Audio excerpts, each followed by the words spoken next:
Job. Then Job replied, Have you, or how have you helped the powerless? How have you saved the arm that is feeble? What advice have you offered to one without wisdom? And what great insight you have displayed? Who has helped you utter these words? Who ha- and whose spirit spoke from your mouth? The dead are in the deep anguish, or the dead are in deep anguish, those beneath the waters and all that live in them. Death is naked before God. Destruction lies uncovered. He spreads out the northern skies over empty space. He suspends the earth over nothing. He wraps up the waters in his clouds, yet the clouds do not burst under their weight. He covers the face of the full moon, spreading his clouds over it. He marks out the horizon on the face of the waters for a boundary between light and darkness. The pillars of heavens quake, aghast at his rebuke. By his power he churned up the sea. By his wisdom he cut Rahab to pieces. By his breath the skies became fair, his hand pierced the gliding serpent. And these are but the outer fringe of his works. How faint the whisper we hear of him.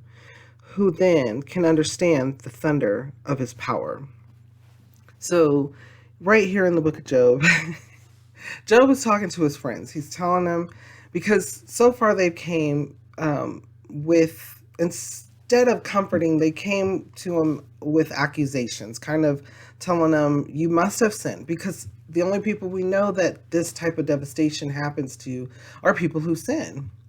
Not understanding the fact of uncontrollables, not understanding that sometimes things that are negative and bad do happen to people, and that there may be a reason, maybe for learning and growth, or something is there for the reason for their journey. And so instead of comforting, instead of bringing the Lord into it, here his friends are basically accusing Job of sinning, of doing wrong, or having the intention to sin. And so here's Job replying to his friends, stating, basically, what advice have you offered to one without wisdom? And what great insight you have displayed?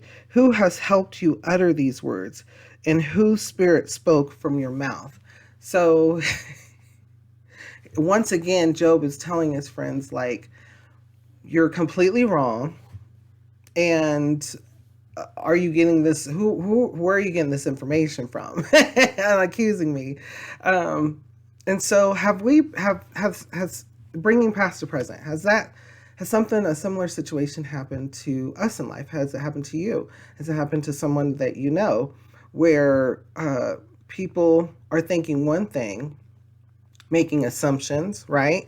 And then we even do that ourselves. We make assumptions about things, rumors. Have you been at work or school or somewhere and rumors started, gossiping?